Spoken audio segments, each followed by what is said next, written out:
MLC ఎన్నికల ఓట్ల లెక్కింపు కొనసాగుతోంది. శాసన మండలిలో ఖాళీ అయిన 2 ఉపాధ్యాయ 1 పట్టభద్రుల ఎమ్మెల్సీ స్థానానికి ఫిబ్రవరి 27న ఎన్నికలు జరిగిన విషయం తెలిసిందే. వీటికి సంబంధించిన ఓట్ల లెక్కింపుకు ఇవాళ ప్రారంభమైంది. అభ్యర్థులు ఏజెంట్ల సమక్షంలో స్ట్రాంగ్ రూమ్ ను అధికారులు ఓపెన్ చేశారు. మొత్తంగా 3 దశల్లో ఓట్ల లెక్కింపు ప్రక్రియ జరగనుంది. మొదట పోస్టల్ ఓట్లను లెక్కిస్తున్నారు. బ్యాలెట్ బాక్సుల్లోని ఓట్లను కట్టలు కట్టి లెక్కించనున్నారు. ఓట్లను కట్టలు కట్టేందుకు 6 గంటల సమయం పడుతుందని అంచనా వేస్తున్నారు. మొత్తం చెల్లుబాటైన ఓట్లలో 50% పైగా వచ్చిన అభ్యర్థిని విజేతగా అనౌన్స్ చేస్తారు. తొలి ప్రాధాన్యత ఓటుతోనే విజేత ఎవరో తేలకపోతే కౌంటింగ్ ప్రక్రియ రాత్రి వరకు కొనసాగే అవకాశం ఉంది.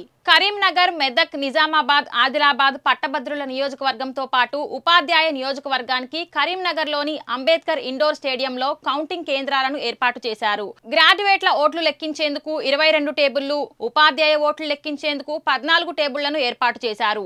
ప్రతి కౌంటింగ్ కి టేబుల్ వద్ద ఒక సూపర్వైజర్, 2 అసిస్టెంట్లను నియమించారు. కౌంటింగ్ కోసం సిబ్బందిని 3 షిఫ్ట్లుగా ఏర్పాటు చేశారు.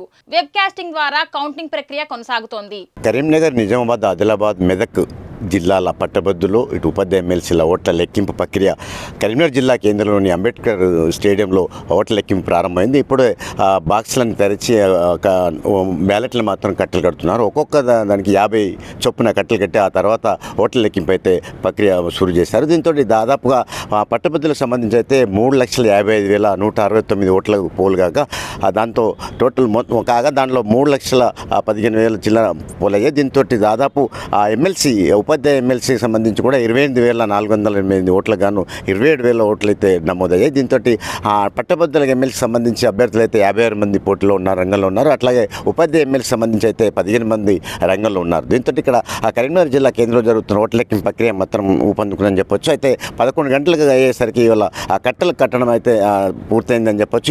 తర్వాత ఓట్లను లెక్కించిన తర్వాయిగా అయితే అధికారులు అయితే చెప్పుకొస్తున్నారు. మొత్తం చూసినట్లయితే దాదాపుగా ఇక్కడ ఉన్నటువంటి ఎన్నికల ప్రక్రియలో మాత్రం దాదాపు పోలీసులు కూడా పకడ్బందీగా భారీ బందోబస్తు ఏర్పాటు చేస్తారు. అయితే ఎలాంటి అవాంఛనీయ సంఘటనలు జరగకుండా మాత్రం పోలీసులు అయితే పక్క నిఘా మధ్యలో అయితే ఓట్ల లెక్కింపు అయితే కొనసాగుతున్నది. అయితే దీనికి సంబంధించి అధికారులు కూడా పెద్ద ఎత్తున సిబ్బంది కూడా 3,000 పైచీలకు సిబ్బంది కూడా ఏర్పాటు చేస్తారు. దీంతో ఇక్కడ దాదాపుగా ఆ ఓట్ల లెక్కింపు అయితే కట్టలు కట్టడం తయారైన తర్వాత ఇప్పుడు ఓట్ల లెక్కింపు కూడా కొనసాగుతుంది. 11 గంటలు అయ్యేసరికి కూడా ఓట్ల లెక్కింపు అయితే మరికొద్దిసేపట్లో ఎవరికి ఎన్ని ఓట్లు వచ్చాయని చెప్పేసి కూడా అధికారులు అయితే తేల్చే అవకాశం ఇంత మనకు కనబడుతున్నది. అయితే ఇప్పటికి కూడా దాదాపు ఇప్పుడు ఇక్కడ ఉన్నటువంటి అభ్యర్థుల్లో 56 మంది పట్టభద్రుల అభ్యర్థులు ఉన్నారు, 15 మంది ఉపాధ్యాయ ఎమ్మెల్సీ అభ్యర్థులు అయితే ఉన్నారు. దీంతో అభ్యర్థులు కూడా ఇక్కడ కౌంటింగ్ కేంద్రంలో చూస్తున్నారు. ఓట్ల లెక్కింపు ప్రక్రియను సరళిని పరిశీలిస్తున్నారు. మనం చూస్తున్నాం ఇప్పుడు. అయితే మరికొద్ది సేపట్లో మొదటి రౌండ్ ఫలితాలు అయితే వెలువడే అవకాశాలు ఉన్నాయి. కెమెరామెన్ కనకేతో ప్రేమ్ కుమార్, మెగా 9, కరీంనగర్.